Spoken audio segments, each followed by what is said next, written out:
Lepo pozdravljeni, dragi gledalke in gledalci. Želela sem, da bi bil zadnji belokranjski obzornik v letu 2015 prazničen. A ne bo čisto tako. Začeli ga bomo namreč s kruto realnostjo, bodečo žico ob Kolpi, ki je razdelila Belokranjce. Nekateri jo odobravajo, drugi ji odločno nasprotujejo, tretji pa so prepričani, da je postavljena nezakonito. 11. decembra se je ob žici na metliškem kopališču zbralo toliko slovenskih in hrvaških novinarjev, kot jih zlepa ne vidimo v Beli krajini. Tam je namreč potekala novinarska konferenca, ki jo je pripravilo 6 Belokranjcev in prijateljev Bele krajine, prepričanih, da je žičnata ograja ob reki Kolpi nesprejemljiva in pomeni kršitev temeljnih z ustavo varovanih človekovih pravic, se ljudem omejuje svobodo gibanja, z onemogočenim dostopom do reke Kolpe jim jemlje pravico do javnega dobra in nedopustno posega v lastninsko pravico, ki jo je možno omejiti samo proti odškodnini in v javno korist, pojasnjuje pravnik po rodu Črnomalec Stanko Štrajn. Gre za poseg, ki pomeni v bistvu neko izredno omejevanje človekovih pravic, kar je pa po 16. členu Ustave Republike Slovenije možno samo v primeru vojne ali v primeru, da so razglašene izredne razmere. Vojne ni, izrednih razmer tudi ne. In dejansko vlada Republike Slovenije nima podlage v ustavi, da za tako grobimi posegi jemlje človekove pravice in nam onemogoča uživanje javnega dobra. Zato so pripravili predlog pobude za ustavno presojo postavljanja žice na bregu Kolpe in ga predali varuhinji človekovih pravic ter na metliškem kopališču predstavili novinarjem. In računamo na razumnost Ustavnega sodišča, da bo to pobudo sprejelo in presodilo, da so kršene z žično ograjo, da so kršene temeljne ustavne pravice Slovenije. Če Ustavno sodišče ne bo presodilo, da treba to ograjo odstraniti, bo po mojem mnenju sledile druge akcije. Verjetno civilna nepokorščina, državljanska nepokorščina in še kakšne druge akcije. Prepričani so namreč, da je žičnata ograja ob Kolpi akt izoliranosti Bele krajine, ki je že zdaj razvojno in prometno odmaknjena od Slovenije, daleč od Boga in od oblasti, in zato se nam zdi, da je odstranitev te ograje, ki ne bo opravljala varnostne funkcije, nujna in potrebna z človeškega, ekološkega, razvojnega in ne nazadnje humanističnega vidika. Enostavno tokov migracij na ta način ne moramo ustaviti, mi bi morali reševati vzroke za to krizo. Ta ograja nam ne zagotavlja varnosti, ta ograja nam zagotavlja samo večji občutek okupiranosti in ogroženosti. Mi moramo znati, da smo na ogroženem območju, se pravi na najbolj nerazvitem območju Republike Slovenije. In ob reki Kolpi je praktično edina gospodarska panoga turizem. Ta ograja ubija vse turizem in pomeni za turizem katastrofo. Smatram, da je za nas edina solucija popolna odstranitev te žičnate ograje iz reke Kolpe, ki je bil vedno simbol prijateljstva med obema narodoma, med Slovenci in Hrvati. Največji problem je v tem, da ta žična ograja popolnoma nič ne rešuje, ustvarja pa nove probleme. Bodeča žica ob Kolpi je akt izoliranosti obubožane in prometno odmaknjene Bele krajine, ki je namesto ceste dobila žičnato ograjo, so prepričani pobudniki ustavne presoje 8. člena zakona o državni meji. To ni država, za katero sem se boril, za katero sem bil leta 1991 kot član predsedstva pripravljen žrtvovati svoje življenje. To, da bom sedaj gledal ograjo, žično ograjo ob Kolpi, ali je to tista odprta Evropa? Ali je to, kar smo si želeli? Če bo Ustavno sodišče sledilo naši pobudi, seveda pa prvi korak je, da varuh človekovih pravic pobudo sploh vloži, potem bo ta 8. člen zakona o nadzoru državne meje razveljavljen in s tem bo odpadla pravna podlaga, ki legalizira to grobo kršitev človekovih pravic. Zato pričakujejo hitro reakcijo varuhinje človekovih pravic, pravi Štrajn.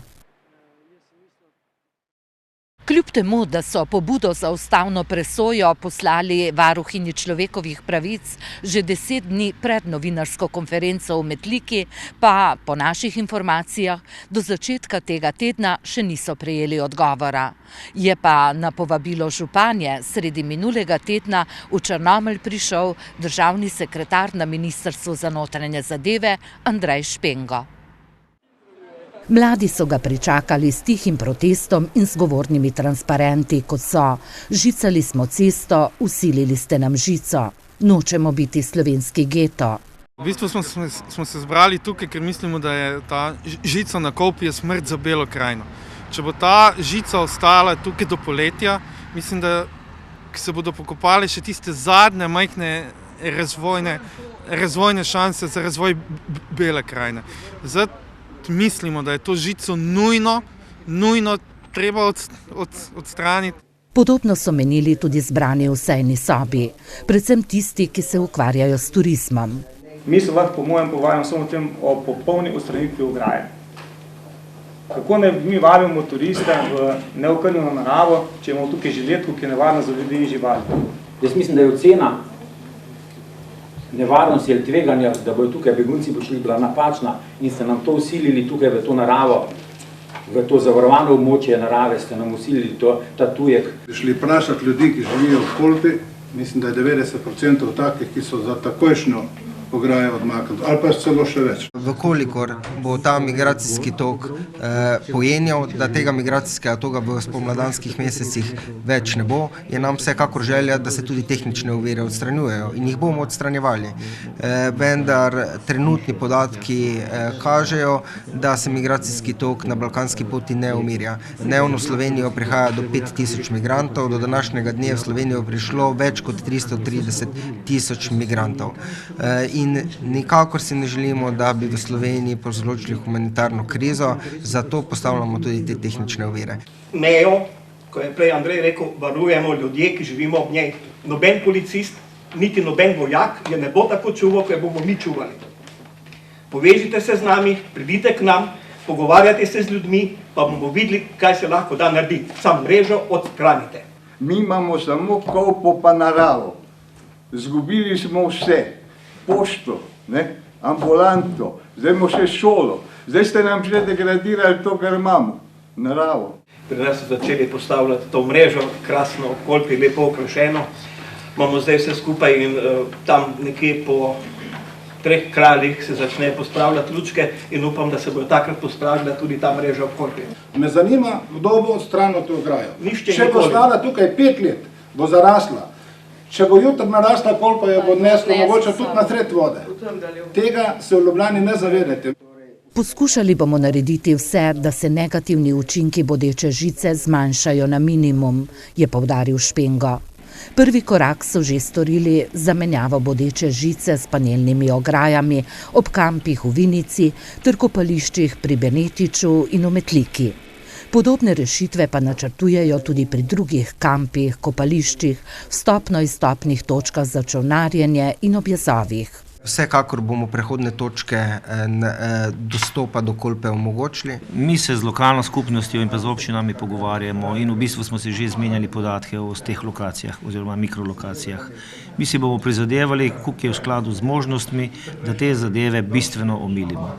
Na Ministrstvu za gospodarstvo pa pripravljajo tudi metodologijo, po kateri bodo enotno ocenjevali zaradi žice nastalo škodo, ki jo bo poravnala država, je povedal Špengo.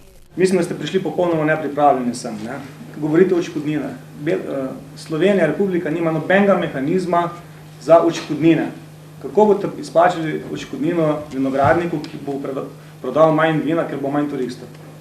Kako boste izplačali odškodnino, ne vem, frizerov, ki bo naredil manj frizur, ker se bo mladi odselili?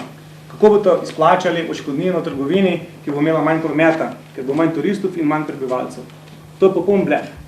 Tukaj mogoče, da Bog da jih sploh ne bojo šli čez, naprimer. Ampak gospodarska škoda bo pa povzročena, vseeno. Že sama žica pomeni škodo tako kmetom, tako vsem gospodarstvenikom, ki se ukvarjajo z turizmom. Jaz imam letos 20 let čolnarjenja. Jaz več ne morem čolnariti. In še veliko primerov, ki pričajo o tem, da bo gospodarska škoda velika in da jo bo težko izmeriti, so nanizali zbrani, ter skupaj z županjo državnemu sekretarju predstavili številne težave, s katerimi se že leta srečuje Bela krajina. Bela krajina je bila zaščita Ljubljane pred Turki. Danes smo pred begunci, ne vem, kaj bo jutri. V Ljubljanah sedite, pišete papirje, mi, ki tukaj živimo, moramo biti pa tiho. V Beli krajini lahko kmalu pričakujemo socialne nemire, pravijo mladi.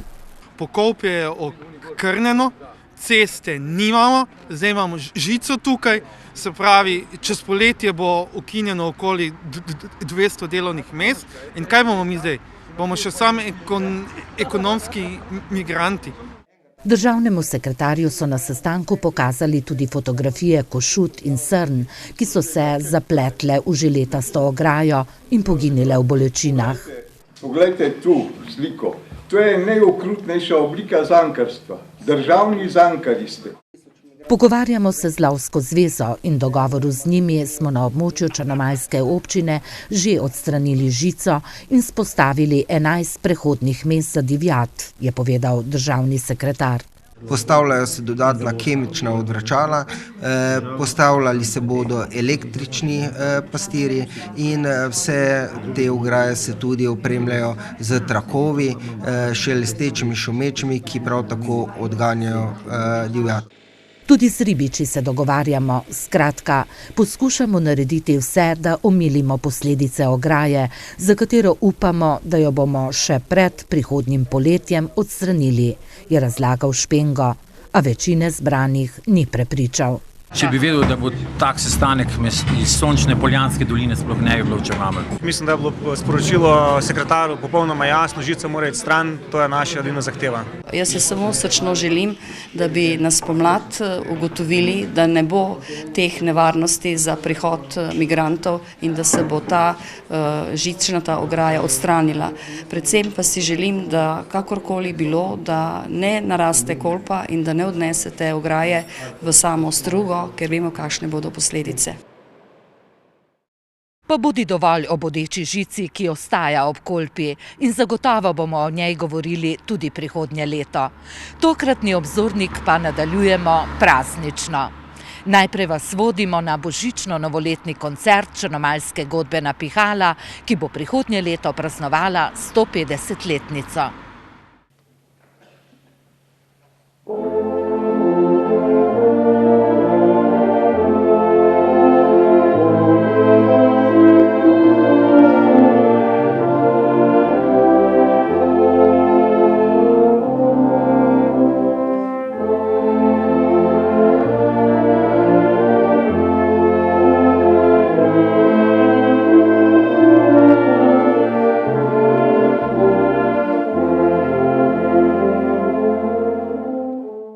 Tako so godbeniki pod vodstvom dirigenta Iztoka Štruclja začeli tradicionalni božično-novoletni koncert, na katerem so z njimi zapele Polonca Barič, Teja Saksida in Lara Zorn, ter zbrane popeljali v praznični čas.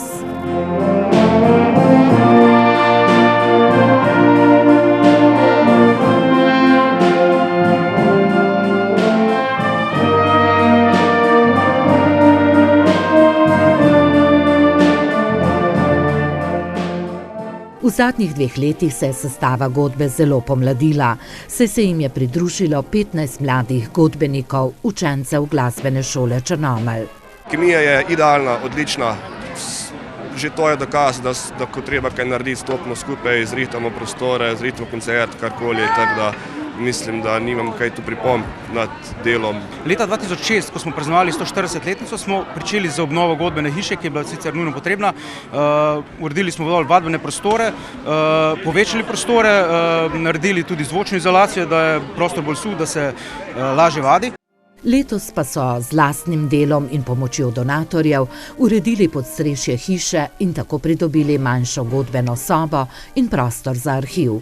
Ves izkupiček tokratnega koncerta pa so namenili za nakup koncertnih zvončkov, ki so jim bili ukradeni pred 2 letoma ob vlomu v njihove prostore. Kako pa je z drugimi glasbenimi inštrumenti? Jih imajo dovolj? Imamo, ampak je vedno problem, sploh zdaj, ko je veliko mladih, zdaj hvala Bogu imajo tudi oni svoje inštrumente, vendar skozi leta se dotraja in je potrebno menjavati. Zdaj, v zadnjih 5 letih vse, kar smo kupili, smo en saks, alt saks, zdaj je drugi že bo zvončki.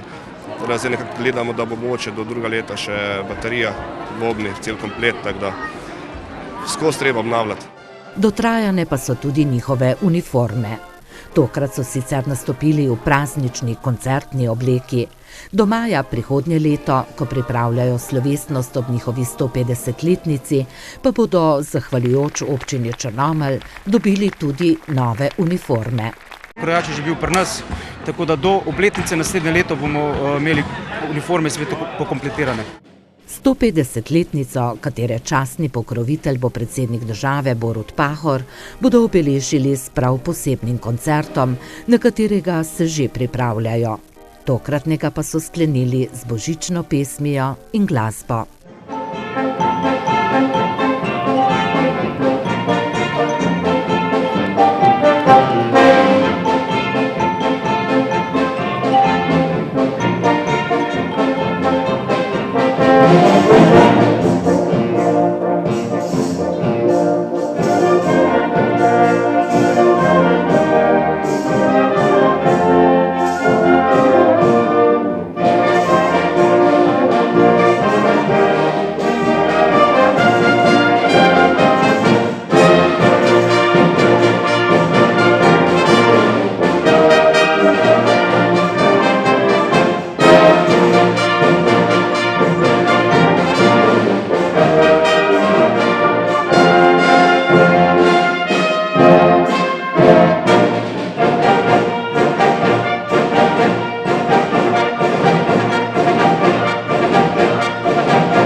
Od glasbe pa k plesu.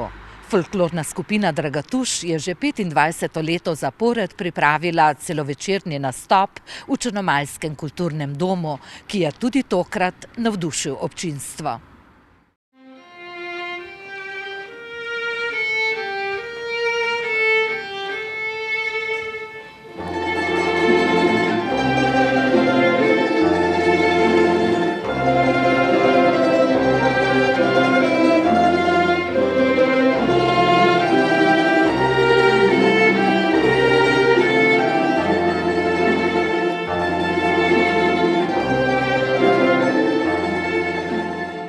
Tako so začeli prireditev, ki so jo, kot so sami dejali, obrnili na glavo.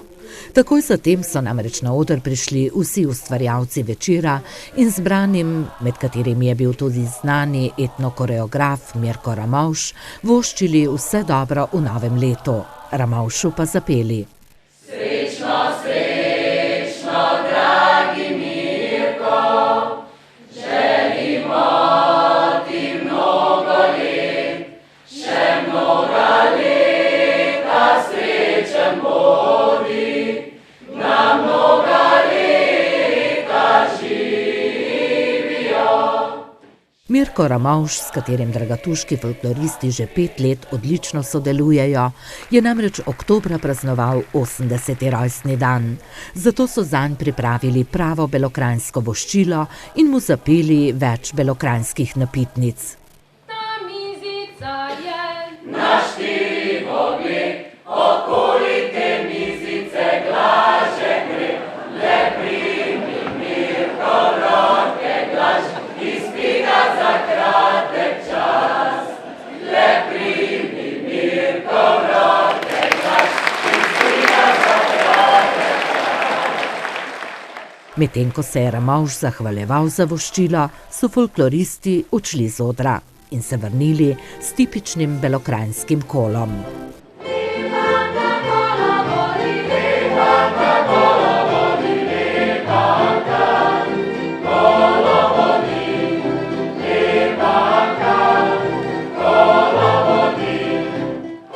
Čeprav so dragatuški folklorniki v zadnjih letih na oder postavili več folklornih postavitev v temnih, prazničnih oblekah, kakršne so nosili konec 19. in začetku 20. stoletja, so kola in bele belokranjske noše še vedno sestavni del njihovega programa. Seveda, bela noša je tista osnovna stvar, ki pač Belo krajino predstavlja.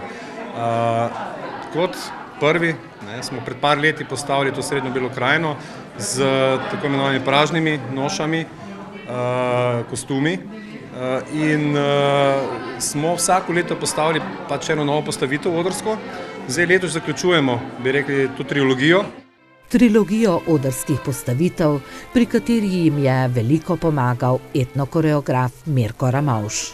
Mirko Ramovš je ena redkih oseb v Sloveniji, ki lahko nekako po svoji strokovnosti pove in pa razišče in je raziskal, kaj se je v Beli krajini plesalo poleg kol in valčkov, tisto, kar je nekako najbolj tipično značilno za Belo krajino.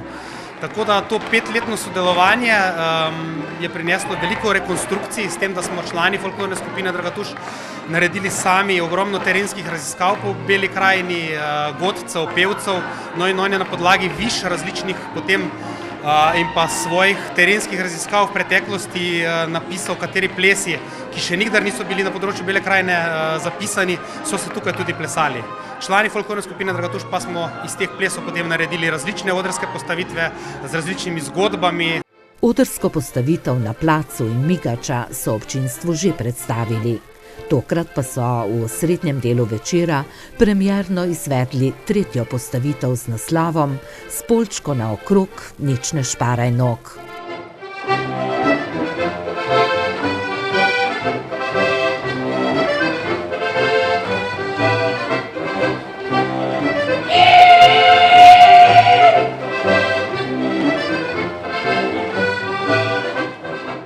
Živahni plesi iz konca 19. in začetka 20. stoletja ter pestra odrska postavitev so zahtevali veliko dela in vaj.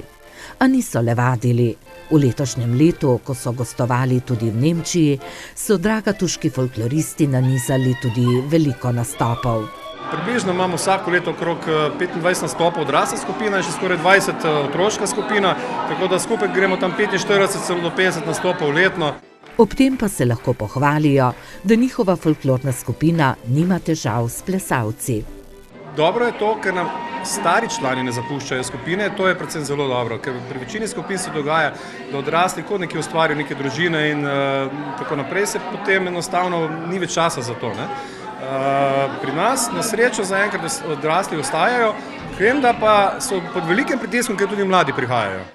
Da to drži, so dokazali tudi na tokratni prireditvi.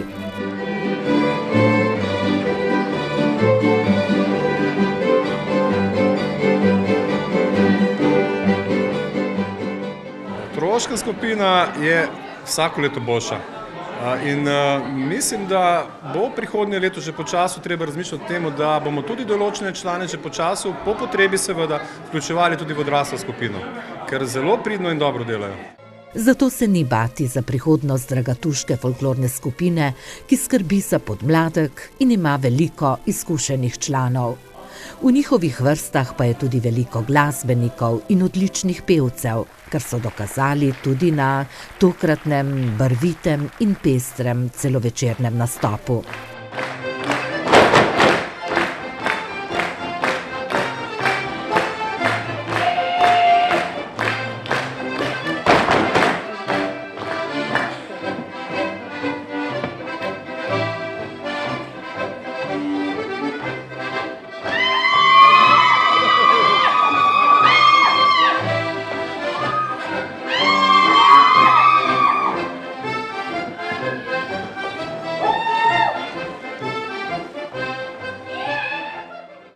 Za konec tokratnega belokranjskega obzornika pa vas vodimo še na pohod in čarobni božični koncert v podzemni jami Grdani Skedenj, ki so ga že 6. leto zapored pripravili prizadevni člani športnega društva Grič pri Črnomlju. Tik pred nočjo so se pohodniki zbrali v vasi Grič in se v gosti megli pri -1 stopinji Celzija podali na pohod po gozdni učni poti do urohoda oddaljene Kraške jame, kjer so za njih pripravili čarobni božični koncert 15 metrov pod zemljo.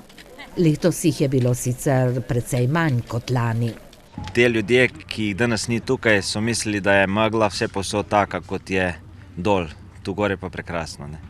Nam je ob ognju pred podzemno jamo razlagal predsednik športnega društva. In res, megle pri grdanjem skednju ni bilo. V njem pa je bilo vse nared za začetek prazničnega božičnega koncerta. Tudi jaslice so postavili. In ko so se pohodniki spustili po strmem pobočju podzemne jame in si ogledali njeno kapniško okrasje, ki ga je stoletja ustvarjala narava, so v jami zazvenele citre.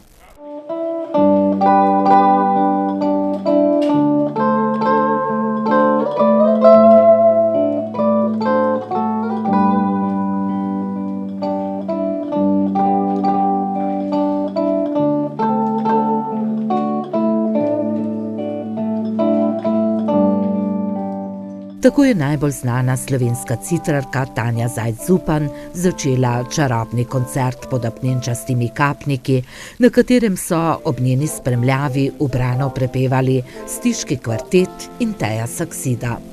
Srečen Božič, srečen Božič, srečen Božič, srečen Božič, ti želim iz srca. Srečen Božič, srečen Božič, srečen Božič, srečen Božič, ti želim iz srca.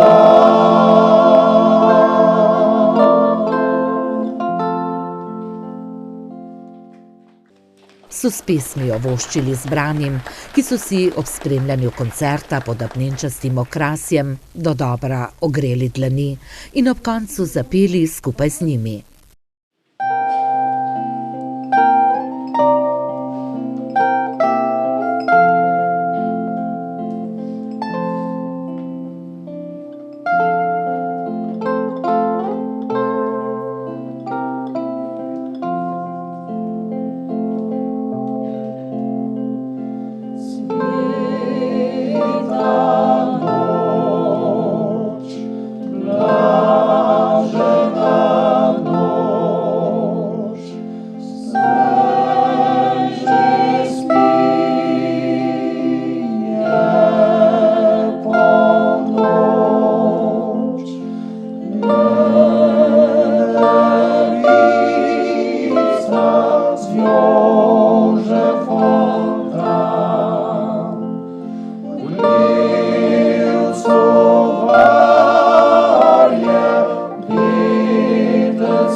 Tudi na koncertnih odrih ne bi tako lepo zvenela božična pesem, so menili zbrani, ki jih je navdušil tako koncert kot Kraška jama. Na koncu pa so bili navdušeni tudi nastopajoči. Jaz moram reči, da sem zelo presenečena. Namreč mene je zdaj le zadnjih 14 dni kar pošteno skrbelo.